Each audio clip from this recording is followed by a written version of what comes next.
The vast, velvet black of space was not silent. It hummed with the whispers of a million civilizations, talking, trading, sharing knowledge. It was a peaceful hum, a gentle song. This song was suddenly torn apart. A new signal ripped through the hyperlane networks.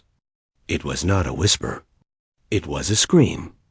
A raw, unfiltered scream of pure terror, sent out to anyone who might be listening. It came from the Galactic Coalition. The Coalition was a gathering of many species. They were artists, thinkers, and explorers. They came from worlds of calm weather, gentle gravity, and plentiful food. War was a strange, distant concept to them. Their weapons were built more for show, to scare away wild animals, not to fight real enemies. Now, a real enemy had come. They called it the Devourer Swarm. It was a locust plague from the stars.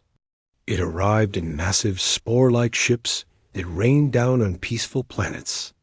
The swarm creatures themselves were nightmares of chitin and claws, eating everything, plants, animals, buildings, people. They left only dust.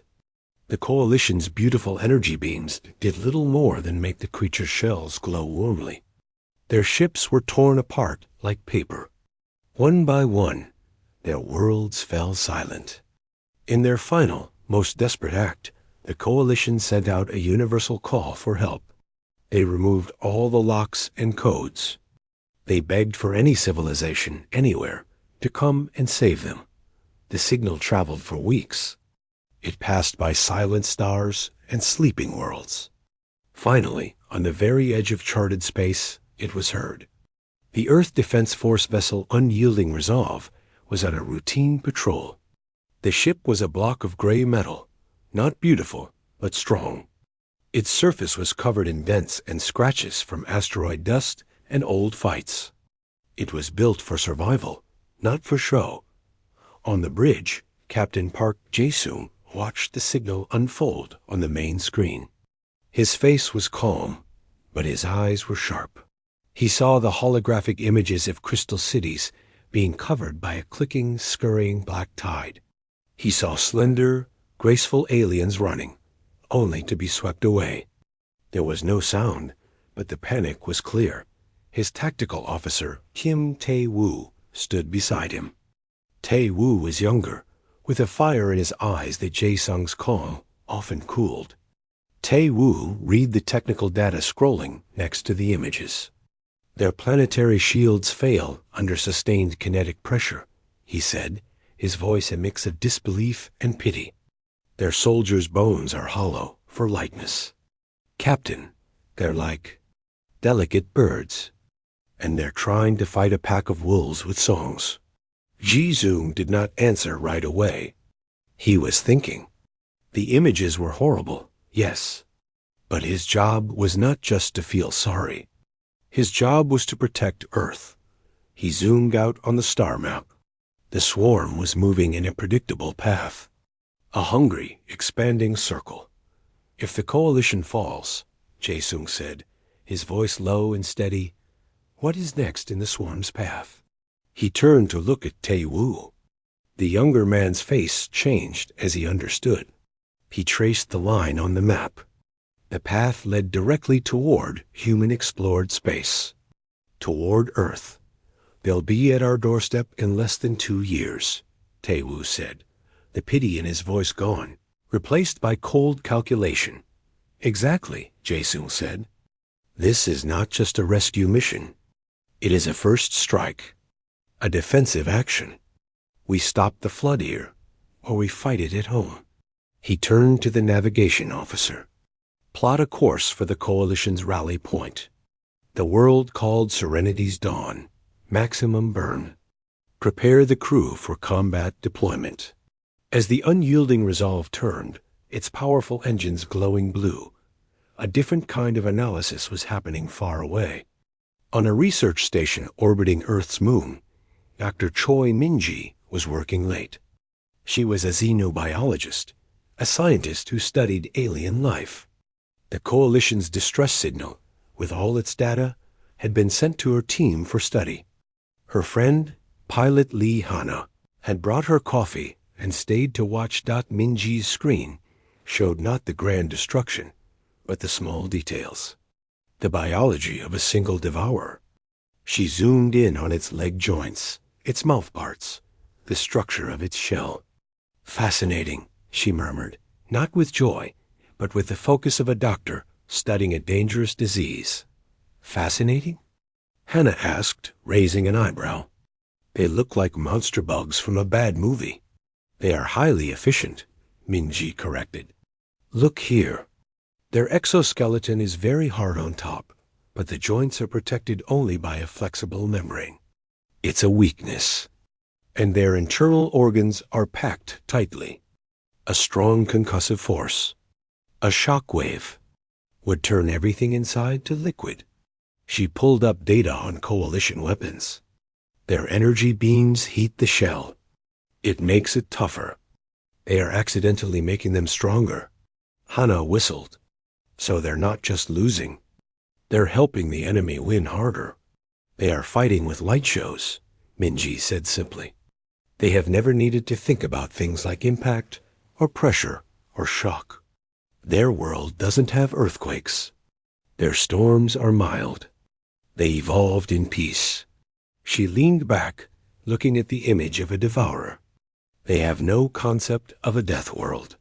On Serenity's dawn, the air was sweet and the light was soft. The sky, which was usually a calm pink, was now stained with the ugly green trails of descending swarm sporeships.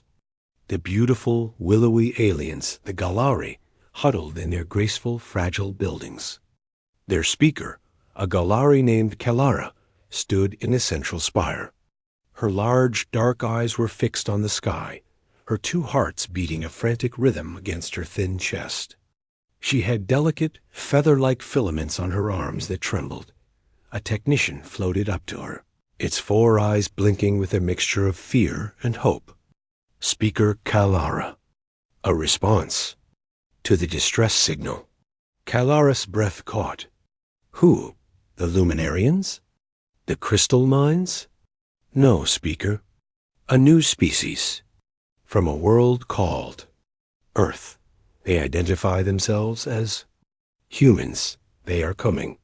They estimate arrival in 3 of our cycles. A wave of relief so powerful, it made her dizzy, washed over Kalara. They were saved. Someone had heard their cry. She imagined a ship more magnificent than any in the coalition, shining with benevolent light, firing beams of pure energy to cleanse the sky.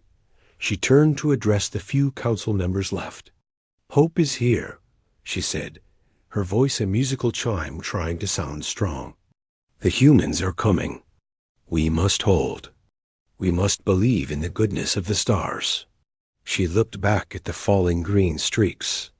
She believed the humans would bring a clean, noble end to this horror. She did not know what those words Earth, human truly meant.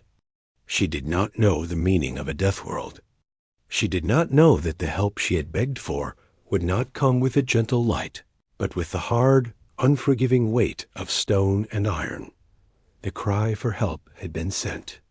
It had been answered.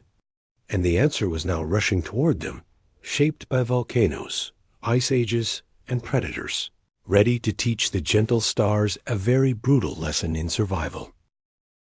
The 3 cycles passed for Speaker Kalara in a blur of fear and fading hope. The beautiful gardens of Serenity's dawn were now trampled. The soft hum of the city was replaced by the distant, chilling clicks and screeches of the devourer swarm as it dug into the fertile soil at the edge of the city. The coalition's few remaining defense ships, looking like elegant silver leaves, darted in the sky. Their thin blue beams lanced down, making the swarm's shells glow hot, but doing little else. It was like trying to stop a flood with a candle. Kalara stood at the large viewing window of the spire, her delicate hands pressed against the cool crystal. The sky was the wrong color, stained with smoke and alien spores. Her people looked to her for strength, but she had none left to give. The promise of the humans was the only thread she clung to. She imagined their ship, a vision of majestic, clean technology, descending like a gentle sun to burn away the darkness. The first sign was a tremor in the air, a deep, subsonic hum that made the crystal of the spire vibrate. It was not a graceful sound. It was the sound of something heavy moving fast. Then it broke through the high clouds. The unyielding resolve did not glide into view. It punched through the atmosphere. It was a wedge of dark gray metal, scarred and pitted. It had no elegant curves. It was all hard angles and blunt surfaces. Light did not shine off it prettily. It was absorbed by its matte, armored hull. To Kalara's eyes, it looked less like a ship and more like a vast, flying fortress or a tombstone. A wave of cold doubt washed over her. On the bridge of the human ship, the view was different. Captain Park Jae-sung studied the tactical display. Serenity's dawn was a nightmare from a military view. Open cities, no clear defensive lines, and friendly forces scattering like frightened birds. Kim Tae-woo was already marking targets. Swarm spore clusters. Primary descent pattern is concentrated in the Northern Hemisphere agricultural zone. Tae-woo reported, his voice all business. They're forming up into ground assault masses. The coalition ships are... They're peppering them, sir. No effect. Ji-sung gave a slow nod. Open a channel to the planetary defense frequency. All coalition vessels. The main screen flickered, then showed the faces of several gallery flight commanders. They looked exhausted, their large eyes wide with a mixture of hope and confusion at the sight of the harsh human captain. Coalition forces. This is Captain Park Jae-sung of the Earth Defense Force vessel Unyielding Resolve, he said. His voice was not unkind, but it was firm, like stone. You are to break off your attacks immediately. Withdraw to these designated coordinates. A set of map points flashed on their screens.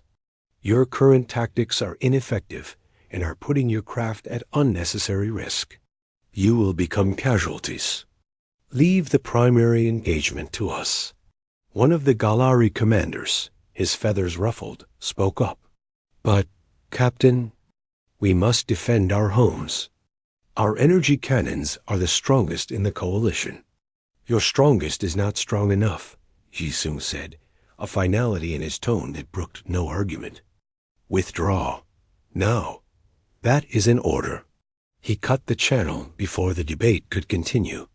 He turned to Tae-woo. Target the largest spore clusters before they touch ground. Solution? Tae-woo's fingers danced over his console. Kinetic strike is optimal. Minimal atmospheric burn-off. Maximum ground impact.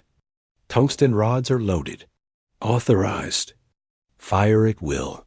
In the spire, Kalara and her consul watched the human ship. They saw odd, blocky protrusions on its hull angled downward.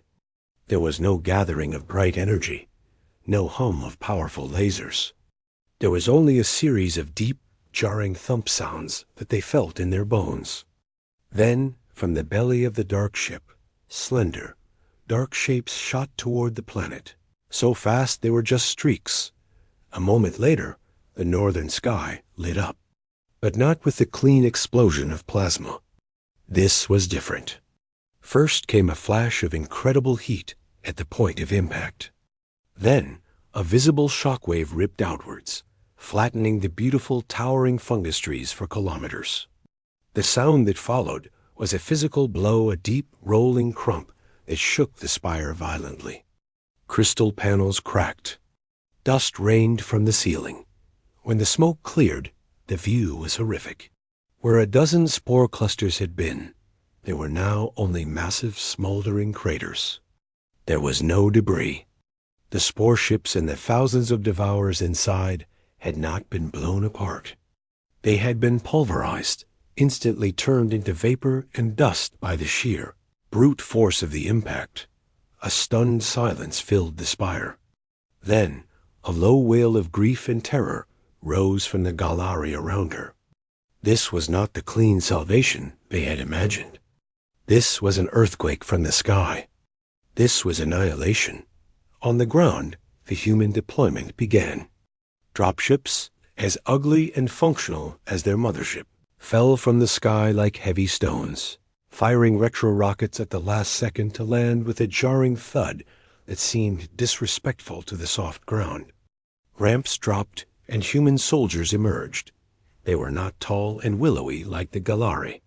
They were dense, solid. Their armor was not smooth and fitted. It was layered, angular, and covered in pouches and tools. They moved with a purpose that seemed aggressive just by its nature. Their faces, what could be seen behind visors, were not filled with poetic sorrow. They were set, focused, scanning for threats. Dr. Choi Ming-ji and Liana were among them, their science gear looking out of place next to the soldiers' weapons. They moved to a nearby crater, where the remains of a devourer, flung hundreds of meters by the impact, lay twisted and broken. Min-ji knelt, pulling out a scanner. Speaker Kelara, guided by a few brave guards, approached them. She had to see. She had to understand. The sight up close was worse. The creature wasn't neatly bisected by an energy beam. Its entire body was shattered from the inside, a mess of broken chitin and oozing internal fluids. The smell was sharp and acidic. Min-ji looked up and saw the speaker. She stood, wiping her glove on her thigh. Speaker Kalara? I am Dr. Choi, xenobiologist. Kalara could only stare at the carcass, then at the human woman's calm, analytical face. You shatter them, Kalara finally whispered, her musical voice thin with shock. Kinetic energy transfer, Min-ji said, her tone professional. Your energy weapons heat the carapace, which it can resist. We hit it with something moving very, very fast. The force has to go somewhere. It travels through the shell and, she gestured to the mess, liquefies everything inside. More efficient. Just then, a skittering sound came from a nearby grove of intact trees. A single devourer, perhaps separated from its group, scuttled out. A Galari guard raised his slender energy pistol, his hand shaking. Before he could fire, a sharp crack split the air. Not the hiss of an energy beam. A loud, percussive bang. The devourer's head snapped back. A spray of dark fluid painted the flowers behind it. It collapsed, its legs twitching.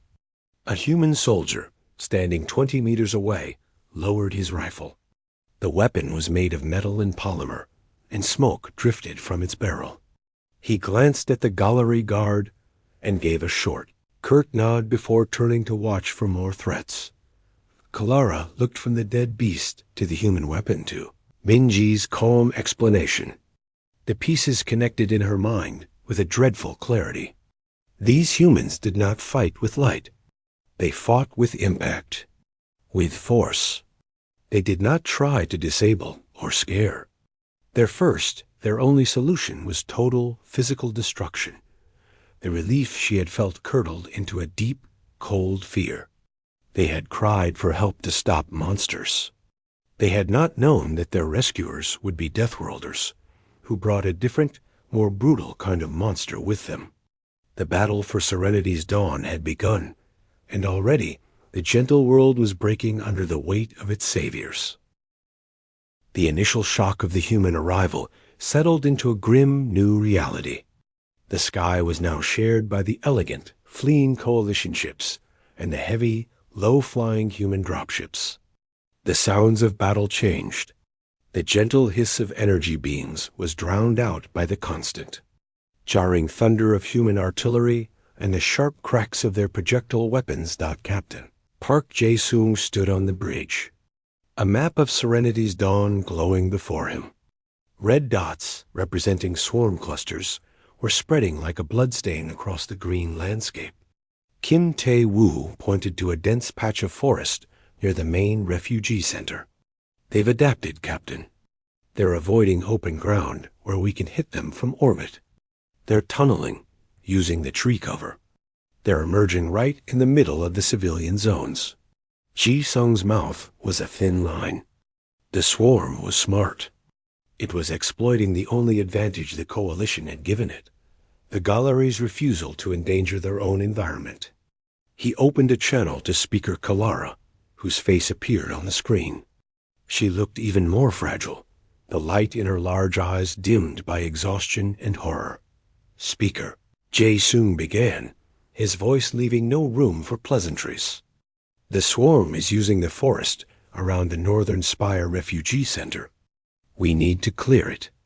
I am authorizing the use of incendiary munitions on the eastern forest belt." Kalara's feathers flared in immediate distress. "Captain, no. Those are the sacred glades, the oldest living things on our world. The ecosystem. It is a delicate balance. Fire would destroy it completely." "Speaker," Jae-sung said, his patience strained, but his tone still controlled. "With respect, there is no ecosystem under the swarm. There is only food. The creatures in that forest are already dead. The plants are already consumed. We are offering you a future with scars, not no future at all. But there must be another way." Kalara pleaded, her voice a melodic chime of despair. "Your soldiers on the ground, can they not fight them there?" "They are fighting," Jae-sung said flatly. "And they are dying, because the forest gives the swarm cover. We are wasting lives to save trees that are already lost. The calculation is clear." He saw her hesitation, the deep cultural wound his words were causing. He made his decision.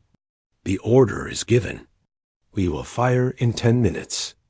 Evacuate any personnel you have near the eastern tree line." He ended the transmission. He could not afford the luxury of debate. Survival was a brutal math. On the ground, the truth of his words was playing out in terrible detail. Dr. Choi Min-ji and Lei Hana were at the Northern Spire, which was not a fortress but a large, beautiful hall of music and learning, now packed with terrified Galari. The distant, rhythmic thump of human artillery was a constant bass note to the cries of the children. Suddenly, the elegant stained glass windows at the far side of the hall shattered inward, not from artillery, but from claws. Devourers, slick with sap and soil, poured through the holes. They had tunneled right under the foundation. Panic erupted. The few Galari guards fired their beam pistols. The blue light played over the leading creatures, making their shells glow orange, but they did not stop. They clicked and scuttled forward, their mandibles snapping. Min-ji and Hana were shoved behind a large stone bench.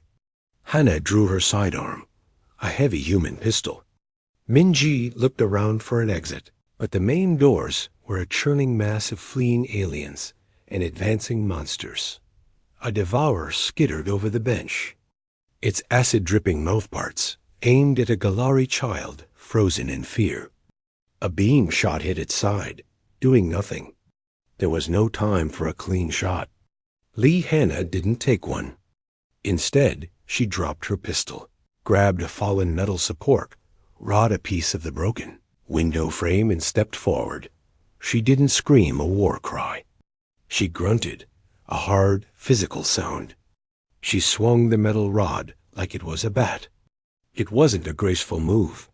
It was a swing born of human muscles shaped by lifting, throwing, and surviving. The rod connected with the devourer's leg joint with a sickening crunch. The limb buckled. The creature shrieked, a new sound of actual pain. Before it could recover, Min-ji leaned out from cover, aimed her own pistol not at the hard head, but at the softer, exposed underjoint where the leg had been. She fired twice. The loud bangs were deafening in the enclosed space. The creature jerked and went still. A Galari guard, its arm bleeding a shimmering blue fluid, stared at them. It had watched them. It had seen the human female use a piece of debris as a club. It had seen the doctor aim for a weakness no Galari had ever considered. This was not fighting. This was dismantling. More devourers came. But now, a squad of human soldiers burst in from a side entrance. Their rifles spoke in short, controlled bursts. They didn't fire on full automatic. They aimed. Each loud crack was followed by a devourer stumbling, a limb shattering, a head snapping back. They focused fire, 2 or 3 soldiers shooting the same target, overwhelming it with kinetic force. The hall filled with the smell of gunpowder and alien blood. When it was over, the beautiful marble floor was slick with blue and dark green fluids, littered with twitching, broken shells. The human soldiers moved quickly, checking the dead, helping the wounded Galari up. One soldier, a medic, knelt by the injured Galari guard. He didn't flinch at the strange color of the blood. He applied a clotting agent and a bandage with practiced efficiency. Minji walked over to the guard, her scanner in hand. "Your bone is fractured," she said, reading the display. "It's a clean break. It will heal." The guard just stared at her, then at its own limb, and at the dead devourer nearby. You broke its leg?" the guard whispered, its voice a hushed whistle. "It was the fastest way to stop it," Minji said simply. She looked at the guard's hollow, lightweight bones, visible on her scanner. "Your biology is built for grace, for low gravity. Ours," she said, flexing her own hand, "is built for impact. Our bones are dense. Our muscles can tear themselves if we're not careful. We come from a world where gravity is high, the weather is violent, and predators have always been stronger. Our whole history is a lesson in finding the weak point and hitting it as hard as we can." Outside, the sky to the east suddenly glowed a deep, angry red. A low roar reached them, the sound of the forest burning. The human incendiary strike had begun. The Galarari in the hall whimpered, crying for their lost glades. The human soldiers simply checked their gear, their faces grim. They knew the cost. They had always known it. Speaker Kelara watched the fire from the high spire. The glow painted her face in shades of loss. She finally understood Captain Jae-sung's calculation. It was a choice between a beautiful death and an ugly survival. The humans, children of a death world, had always been shaped by that same brutal choice. They were not cruel. They were practical in a way her gentle people could never be. They would burn a forest to save a city. They would break a bone to save a life. They were the necessary fire, and for the first time, shivering in the heat of her burning world, Kalara began to understand that some things could only be saved by something more terrifying than the dark. The battle for Serenity's dawn was no longer a series of skirmishes. It became a slow, grinding push, a war of inches and blood. The initial shock the humans had brought was over. The devourer swarm, guided by its hive mind, learned. It stopped challenging the humans directly in the open. It began to use the landscape the way the humans did, as a tool, and as a weapon.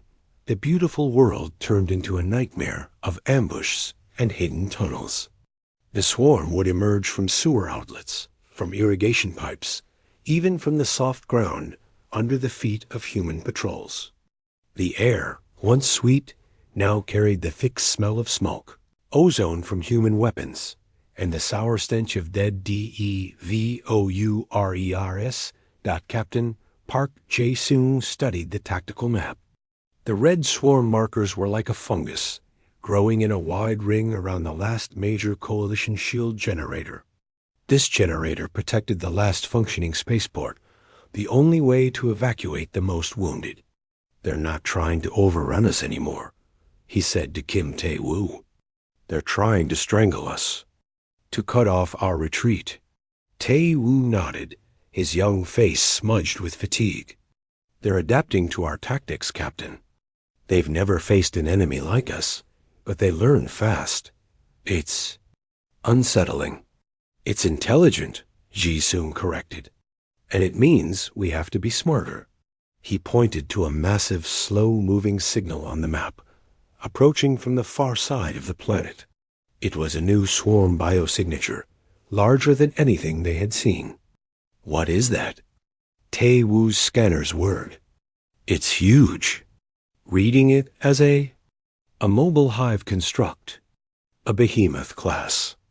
It's burrowing, but it's heading straight for the shield generator. Its frontal carapace is meters thick. Our standard orbital kinetics might just annoy it. Ji Sung's eyes hardened. This was the swarm's answer. A single, unstoppable tool to break their last stronghold. He could see the coalition ships, tiny silver specks on the screen, darting toward the behemoth. Their beams lanced out, brilliant and useless, splashing against the creature's thick shell like water.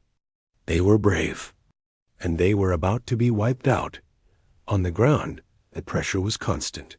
Dr. Choi Min-ji and Lee Hana were moving with a squad of soldiers through the shattered remains of a city district.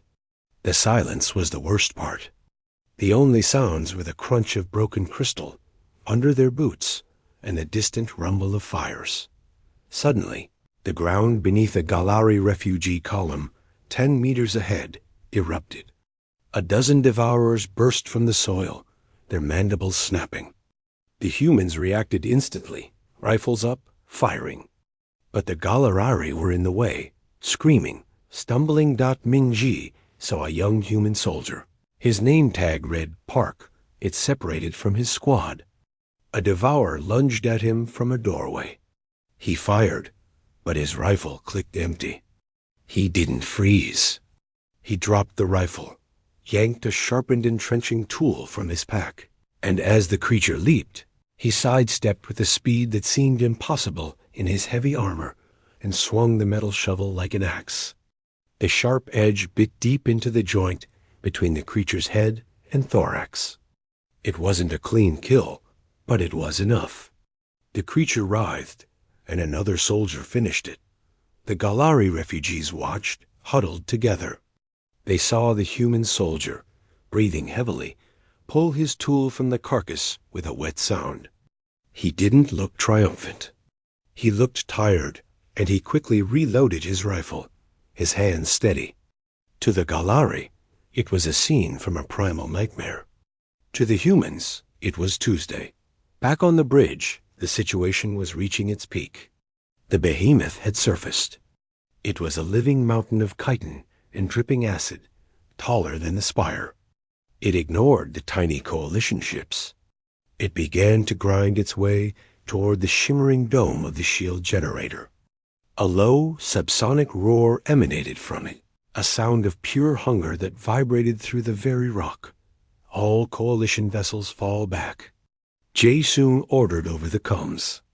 You cannot harm it. Unyielding resolve. Move to intercept. Low orbital pass. Bring us directly over the target. Tae Woo's head snapped up. Captain, a low pass. The atmospheric friction, the ground-based acid spores. It will shred our outer hull. It will also put us in point-blank range for the main mass driver, Jae-sung said, his voice calm but absolute. We have one shot. We will not miss. Plot the course. The unyielding resolve, a ship built for the void, turned and dove into the atmosphere. The ship screamed in protest. The outer hull glowed red-hot. Alarms blared on the bridge. The view screens showed the planet's surface rushing up at them, the massive behemoth growing larger by the second. On the ground, everyone looked up. The humans and Galari alike saw the dark shape of their ship blot out the sun, trailing fire and smoke, coming down like a falling god of war. It was a terrifying, magnificent sight. Target locked, Tae Woo said, his fingers flying over the console. Mass driver charged. Firing solution is unconventional. Fire, Jae-sung said. There was no bright beam of light. No missile streaked away. From the very nose of the unyielding resolve, a magnetic coil glowed blue for a microsecond. A single spear-like projectile, a slug of forged tungsten the size of a ground car, was launched. It did not fly in an arc. It went in a straight, brutal line. It crossed the short distance between the ship and the planet in a blink. It did not hit the behemoth with an explosion. It punched through it. The projectile struck the center of the living mountain with a sound that was less a noise and more a sudden absence of all other sound. Followed by a deep tectonic thud, it went straight in through the front, through the layers of shell and muscle and alien organs, and blew out the back in a geyser of shattered biomatter. Before burying itself deep in the planet's crust, the behemoth stopped. It did not roar. It did not collapse dramatically. It simply stood there for a long, terrible second, a perfect, clean hole drilled through its entire core. Then, like a building whose central support had been removed, it sagged and crumbled in on itself. A massive heap of inert, dead flesh. The silence that followed was profound. The constant clicking of the swarm in the area ceased. The coalition communication channels were utterly silent. On the ground, Galari and humans alike stood frozen, looking at the fallen mountain and the smoking, wounded human ship pulling back up into the sky. Speaker Kalara, watching from a bunker, felt no joy. She felt a hollow, awe-struck terror. This was not a victory of cleverness or courage.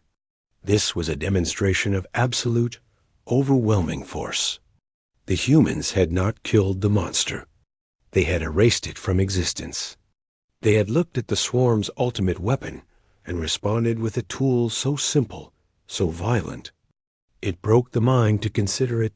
Kim Tae-woo let out a shaky breath on the bridge, his console showing the behemoth's life signs flatlining. Target destroyed, Captain. Park Jae-sung looked at the feet of the crumbling beast, then at the faces of his crew, stained with sweat and soot. He saw no celebration. He saw exhaustion, relief, and the grim acceptance of a job done. The tide turns, he said quietly, not to anyone in particular. The swarm had learned what happened when you pushed Deathworlders into a corner. They didn't find a way out. They simply removed the corner, and everything in it. The silence after the behemoth fell was the most profound sound Serenity's dawn had ever known. The constant clicking chatter of the swarm had stopped. The only noises were the crackle of fires, the moan of the wind through broken crystal, and the distant, steady thump of human boots on the ground. The battle was over. The swarm, its central hive mind reeling from the loss of its greatest weapon, and facing an enemy that was biologically and tactically alien to its entire understanding of consumption, broke. The remaining creatures buried themselves deep or died where they stood, their instinct to feed overwritten by a new primal instinct to hide. Victory had come. But the world it returned to was not the one Speaker Kalara remembered. She walked slowly through what had been the sacred glades. The air was thick with ash, not pollen. The towering, luminous fungus trees were now blackened spires against a gray sky. The soft moss underfoot was crunchy cinders. Her heart ached with a loss so deep it felt like a physical wound. This was the price. The humans had saved their lives, but they had scorched their soul. Nearby, human engineers and Galari gardeners stood together, but they were not looking at the same thing. The human, a woman with a pragmatic face, pointed to the ground. The soil is still good, nutrient-rich from the ash. We have fast-grow cultivars from earth, grasses, basic legumes. They'll hold the soil, prevent erosion. In a few cycles, you can start replanting your native species. The Galari gardener, its feathers drooping, gently touched the charred stump of a 1,000-year-old tree. This one, its song was very low. It hummed during the great rains. It looked at the humans' packets of seeds as if they were stones. Kalara understood both. The humans saw a broken system to be repaired with efficient tools. The Galarai saw a murdered friend. This was the chasm between their stars. She was summoned to the Grand Spire, its peak now cracked from the shockwaves of human weapons. Inside, the Coalition Council had assembled via hologram. They were a collection of the galaxy's most learned and gentle beings. And they looked upon Captain Park Jae-sung, who stood before them in his simple, stained uniform, as they might look at a natural disaster that had just spared their house. The lead counselor, a being of shifting light, spoke, its voice like chimes. Captain Park, you have, by any measure, saved our civilization from extinction. The debt is unpayable, and the method was instructive. Ji-sung gave a short, respectful bow of his head. The threat is neutralized. My forces will remain to assist with disaster relief, medical aid, and debris clearance. We will leave when you are stable. Another counselor, a floating gas cloud entity, pulsed with soft colors. Your nature is now clear to us. You are not of the gentle worlds. You are the children of a death world. Your history is written in the language of survival through extreme force. You came when we called for knights. You arrived as something else entirely. There was no accusation in its tone, only a terrible, sober realization. They had called for help into the dark, and the dark had answered with a hammer. We have long wondered if our nature was a curse. Jae-sung replied, his voice echoing in the silent chamber. A violence in our blood from a violent cradle. Today, we learned it can be a shield for those who cannot bear one. We did not enjoy this task, but we are equipped for it. You called. We answered. That is all. Outside, Choi Min-ji walked with Speaker Kalara through a new garden. It was a small, sad patch of earth near the ruined spire. Already, tough earth grass was sprouting and ugly, resilient clumps next to a single surviving Galari night bloom, which looked frail and shocked. Life from our world is stubborn, Min-ji said, kneeling to check the soil pH with a scanner. It has to be. It will help hold the ground for your flowers to return. Kalara watched her. The human doctor was covered in dust and a small streak of blue Galari blood she had forgotten to wipe off. She was not beautiful in the Galari sense. She was solid, real. You are terrifying, Choi Min-ji, Kalara said softly. Your world is a tempest of poison and gravity and savagery. You are the children of that tempest. She took a shuddering breath, the ash in the air making her cough. And for the first time, those of us born in gentle skies are grateful for the storm. You have shown us the true cost of peace. It is not free. It is paid for by those who understand war. Min-ji looked up, meeting Kalara's large, dark eyes. She saw the grief, the loss, but also a new, hard-won understanding. She nodded. There was nothing more to say. Weeks later, the unyielding resolve was finally ready to depart. Its hull was patched with temporary seals, a quilt of scars over scars. On the bridge, Kim Tae-woo monitored the final engine checks. Captain Park Jae-sung looked at the viewer one last time. Serenity's dawn hung in space, a beautiful marble still smudged with the dark bruises of burn marks and impact craters. It would carry those scars for millennia. A permanent reminder dot in the Coalition's central communication hub, a new signal was prepared. It was not a distress call. It was a declaration. A statement of fact, broadcast on all frequencies aimed at the dark, hungry voids between the stars where other threats might listen, that it contained no images of the graceful Galari or their beautiful cities. It contained only simple data, the astronomical coordinates of the Coalition worlds, and a single clear line of text, translated into every known galactic language. Beware, the gentle ones are under our protection, and we have called the Deathworlders. They have answered, the unyielding. Resolve turned its scarred nose toward home. Behind it, it left a saved world, a horrified and grateful galaxy, and a new, terrifying piece of common knowledge. The humans did not sing songs of their victory. They simply packed up their tools and their wounded and went back to their harsh, beloved cradle, leaving a silence behind them that was, for the first time, Saf.